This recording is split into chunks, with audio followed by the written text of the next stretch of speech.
അപ്പോൾ ഫ്രണ്ട്സ്, ഇന്ന് നമ്മളെ ഗാർഡനിൽ പുതുതായി പിടിപ്പിച്ചിട്ടുള്ള കുറച്ച് പ്ലാന്റുകൾ പരിചയപ്പെടുത്താം കേട്ടോ.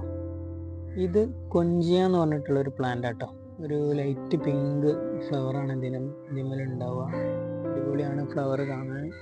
അതേപോലെ തന്നെ ഇത് മെലസ്റ്റോമ യെല്ലോ.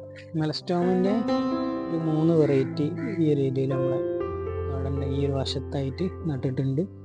ഇത് മെലസ്റ്റോമ യെല്ലോ ആണ് കേട്ടോ. അതേപോലെ ഇത് മെലസ്റ്റോമ വൈറ്റ്. മെലസ്റ്റോമിൻ്റെ ഒരു വൈറ്റ് വെറൈറ്റി ആണിത്. അതേപോലെ മെലസ്റ്റോമ വയലറ്റ്. ഇതിമ്പോൾ ഏകദേശം ഫ്ലവർ ഉണ്ടാവാൻ തുടങ്ങിയിട്ടുണ്ട്. കണ്ടോ, കുറേ മുട്ടുകളൊക്കെ ഉണ്ട് ഇതുപോലെ. അപ്പോൾ മെലസ്റ്റോമ വയലറ്റ്. അതേപോലെ ഡെയിലി ഫ്ലവർ തരുന്ന ഒരു വെറൈറ്റി പ്ലാന്റാണ് യെസ്റ്റർഡേ ടുഡേ ടുമോറോ എന്ന് പറഞ്ഞിട്ടുള്ളൊരു പ്ലാന്റാണ് കേട്ടത്. അത് നമ്മൾ ഈ ഒരു ഗാർഡനിൽ ഈ ഒരു സൈഡിലായിട്ട് നട്ട് പിടിപ്പിച്ചിട്ടുണ്ട്. അപ്പോൾ കാണാനും നല്ല ഭംഗിയാണ് കേട്ടോ. ഇതൊക്കെ ഫ്ലവർ ചെയ്ത് കഴിഞ്ഞിട്ടുണ്ടെങ്കിൽ നമുക്ക് പറഞ്ഞ പോലെ ഇതിലൂടെ ഇങ്ങനെ ഒരു ഇഷ്ടികനെ കൊണ്ട് ഒരു ബോർഡർ വന്നാലാട്ടോ ഇതിൻ്റെയൊക്കെ ഭംഗി നമുക്ക് അറിയാൻ പറ്റുക.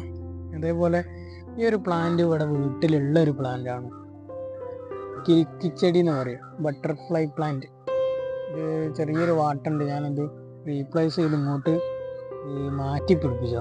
അതിൻ്റെ ചെറിയൊരു വാട്ടുണ്ട്. അതിന് വളം കാര്യങ്ങളൊക്കെ ഇട്ട് കൊടുത്തിട്ടുണ്ട്. അപ്പോൾ അതിങ്ങനെ റെഡിയായി വന്നോളൂ. ഇത്രയും ചെടികൾ നമ്മൾ കണ്ടോ ഗാർഡൻ്റെ ഈ ഒരു ഏരിയയിലായിട്ട് ഇങ്ങനെ പിടിപ്പിച്ച് കൊടുത്തിട്ടുണ്ട് കേട്ടോ.